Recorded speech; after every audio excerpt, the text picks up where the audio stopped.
Humanitarinėme fakultete studijuojantis Andrius Kuolis sako, kad istorija buvo vienintelis mokykloje jam patikęs dalykas. Besimokydamas mokykloje, jis visą laiką priešinosi standartizuotai švietimo sistemai. Visą, ką aš mokintas, aš mėgdavau mokintis tiesiog individualiai, skaitydamas savarankiškai knygas, kadangiškai skaitau, aš visą laiką surandu savo prieigą ir man atrodo, štai šitaip. O kai aš girdžiu mokytoją apie tai kalbant, visą laiką kažkodėl man norėdavos paprieštarauti, ne, jūs ne šitaip suprantat, aš kitaip suprantu. Ir šitas toksai vidinis, galbūt susireikšminimas, bet tas vidinis toksai kažkokia prieštara, kurią visą laiką jauti, kad diskusijos, galimo diskurso kitokios supratimas ir apskritai disputo galbūt vystymas mokykloje, bent jau tose, kuriuose man teko būti, to nebuvo įmanoma, nes viskas buvo labai standartizuota ir labai formalu. Tai yra mokytojas, mokiniai, jokio šitos sienos perlipimo. Iškeitęs mokyklos suolą į universiteto, Andrius pasijuto esąs savo vietoje. Čia jau esi tu pats savo vienas ir nuo tavęs priklauso, kaip tu pasirinksi, ką tu padarysi, kokią tu išvalgą taip. Ir netgi dabar, aišku, kai kurios galbūt ir švelniai tariant užnisų dėstytojos, bet esu toksai, kad per paskaitas vieniems kalbėti neleidžiu paprasčiausiai. Kurso draugam netrukdai? Gali būti trukdo, bet jau toks esu, kad jau noriu būtinai išsiaiškinti tam tikrus dalykus, diskutuoti, bet kita vertus taip siekdamas juos pačius įtraukti. Nes vėlgi aš suprantu, kad paskaitas, kad ir kokios būtų įdomios, jeigu tai yra monotoniškas dalykas, vienas žmogus kalba, kiti klauso, aš suprantu, kad nėra pagyvėjimo ir automatiškai jos tampa tam tikrą prasme atsiriboja ir pats studentas nuo jų. O štai, jeigu kažkas kitas dar kelia šurmulį, atrodytų, kažkoks sujudimas ir iš karto kažkas įvyksta. Tada galbūt tas kitas studentas išgirsta kažkokį faktą. Atsibunda, jeigu miegoja. Galbūt atsibunda. Į Šiaulių universiteto istorijos studijų programą Andrius pakliuvo ne iš karto. Stojo į istoriją Vilniaus universitete. Vos pritrūko balų. Tada atsitiktinai pasirinko fizikos studijas Šiaulių universitete. Tačiau man patiko, tenais buvo dėstoma teiginių logika, labai įdomus dalykas, nes aš apskritai logiką mėgstu. Taip pat buvo ir psichologijos įvadas, ko šičia nėra, tarkime, bet man buvo patrauklu, kadangi taip pat susipažinau su ta psichologijos pusė ir kažkaip mane, anksčiau traukė be abejo tiek Jungas, tiek kiti specialistai, bet štai tada tu gauni dar artimesnį ryšį, daugiau domiesi ir daugiau visko pažįsti šitą linkmę. Ir psichologija, be abejo, turbūt aktualiausia turėtų būti kiekvienam žmogui, apskritai aktualu, nes psichologija tai yra mes patys. Mūsų aplinka, mūsų reakcija, mūsų santykis su kitais žmonėmis. Tai šitie man labai dalykai patiko ir vien jau dėl to man tikrai nesijaučiu, kad praleidau šitą kažveltui tą laikotarpį, kuris studijavau. Užteko pusmečio, kad Andrius suprastų, jog fizika ne jam. Nusprendė grįžti prie ankstesnio noro studijuoti istoriją. Tik šį kartą į Vilnių nebesitrenkė, apsistojo Šiauliuose. Bebaigdamas bakalauro studijas, Andrius sako dar ne visiškai save atradęs. Norėčiau apskritai studijuoti antropologiją, tačiau antropologija tai sritis, kurios Lietuvoje nelabai yra priimtina, ne tai, kad priimtina, tai kol kas dar nėra labai išplitusi, yra įvairūs. Tradicijų nėra turbūt, ar ne? Be abejo, dabar jau yra pradžia, šiek tiek daroma įvairios, bet tokios, kaip pasakyti, mišrios būtent specializacijos ir ten antropologija ir nukenčia, nueina į antrą planą, tai lieka labiau ar tai kultūros istorija, ar tai, mes šitam fakultete turime sociokultūrinę, jeigu neklystu, taip vadinasi antropologija.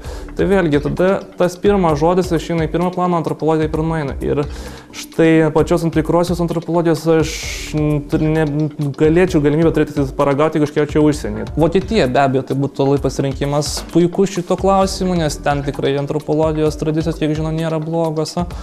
Ir apskritai pati valstybė, tai yra didžiulė valstybė, bet kurioje visko pilna ir apskritai labai įdomu būtent yra, turiu pasakyti, jaunam žmogui šitą valstybę, kadangi tie miestai, kai kurie iš jų yra labai didžiulės, aišku, istorijos laikotarpis, didžiulės epochas menantis, tačiau kita vertus šiuolaikinis Vokietijos gyvenimas yra labai įdomus to, kad ten egzistuojant, tarkime, vadinamojo skvotų arba, tarkime, skvotų, bei taip pat įvairių viešųjų erdvių socialinių centrų kultūra, kuri yra labai unikali, nes jų labai daug ir juose, kuris labai įdomios būtent jaunų žmonių bendruomenės, visą tai žavė. Tačiau be abejo yra ir kitų pritvytų. Yra Danija, kuri labai akcentuoja anglų kalbos, anglų kalba vedamas paskaitas, tu tarp matyti ir kitų vokiečių kalbą mokėti, taigi Danija šiuo atveju primtinesnė yra.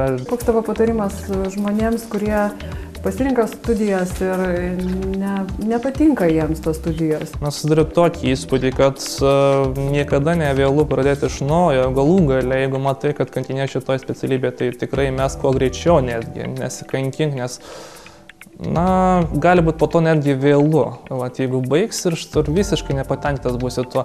Jo labiau, kad ir tos perspektyvos šiais laikais net nebegali žinoti, kuri specialybė yra perspektyvi, kuri ne, tai geriausia pasirinkti ir tai, kuri tau patinka. Ir būtent jeigu pasirinksi tą specialybę, kurią tu patinka, ir tu ją iš tikrųjų ruošies ir rengsies viskam, kas yra užduodama, apskritai pradėsi, jeigu tu, kaip ir darbas, jeigu dirbi tai, kas tau patinka, tu pasieki geriausių rezultatų. Tikra Andriaus aistra – keliavimas autostopu. Taip keliauti pradėjo dar besimokydamas gimtuosiuose Smailinikuose. O rimtai keliauti autostopu ėmė išvykęs į Krokuvą pagal Erasmus programą.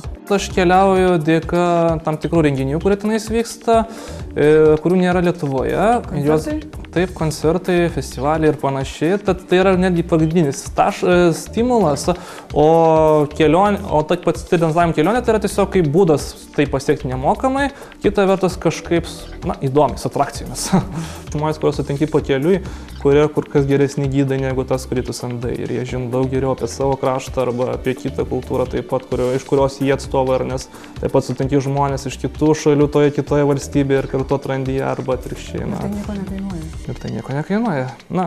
Bet dar plius tai gauni didelį pliusą, būtent šitą patirtį. Kaip tai jautiesi Šiauliuose? Tiesa, norėčiau, kad ir čia virtų gyvenimas ir iš tikrųjų kaip ir bandoma tą linkme judėti. Dabar esu pats prisidėjęs prie Atrask žurnalo, kuris dėja stringa velniškai dėl finansinių problemų, bet tokie žurnalai kaip Atrask tai yra tikrai tas vienas iš būdų, kaip išjudinti šitas jauną arba ne tik jauną, tai šiaulietį žmogų. Tai patarimas studentams, šiauliečiams, mažiau sėdėti prie televizoriaus, turbūt ieškoti, kurti, burtis.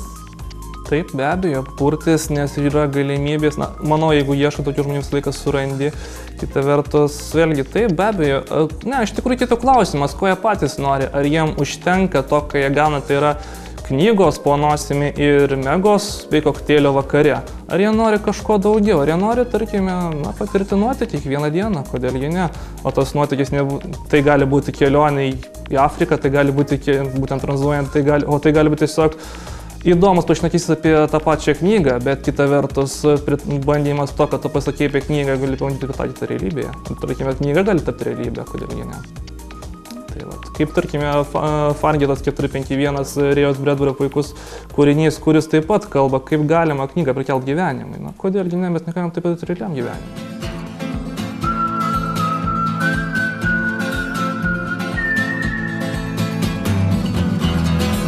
I've always known since I was a young boy in this world everything's as good as bad.